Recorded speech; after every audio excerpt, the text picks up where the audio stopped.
दोस्तों, प्रणाम। मैं सुमन गुप्ता अपने यूट्यूब चैनल पर आप सभी का स्वागत करती हूँ। आप सभी के बीच में एक बहुत ही प्यारा बेटी विवाह गीत लाई हूँ। आप लोग सुनिएगा और अच्छा लगेगा तो कमेंट बॉक्स में बताइएगा गीत कैसे लगा। वीडियो को आगे बढ़ाइएगा, शेयर कीजिएगा। कहवा ही देखिला आजन बाजन, कहवा ही ससुर दुआर हो। कहवा ही देखिला आजन बाजन, कहवा ही ससुर दुआर हो।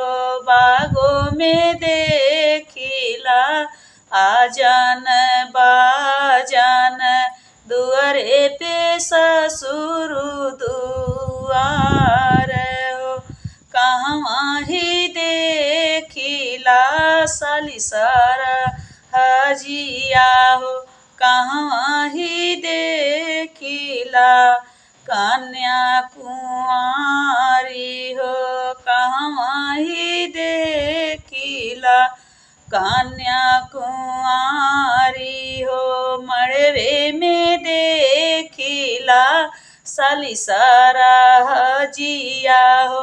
कोहबर कन्या कुंवारी हो। मड़वे में देखिला साली सारा हजिया हो। कोहबर कन्या कुंवारी हो। गईले बियाहवा हो जब कोहबर में कई के हो। पूछे सकल परिवार हो।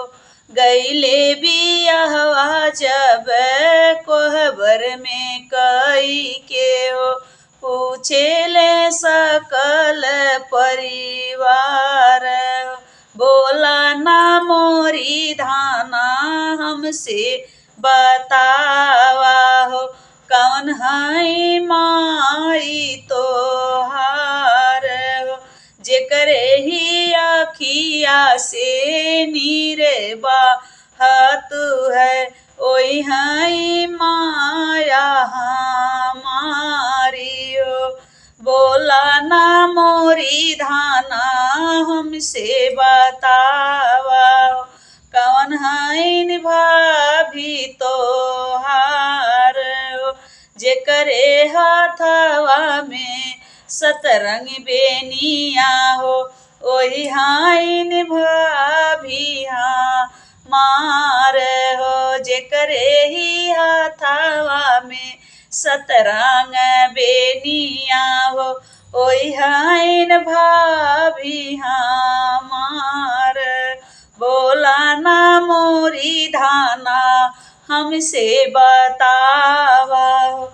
कौन है बहिना तो हार हो। जेकरे ही हाथवा में पनवा के बीरवा हो, ओई हाइन बहिना हमार हो। जेकरे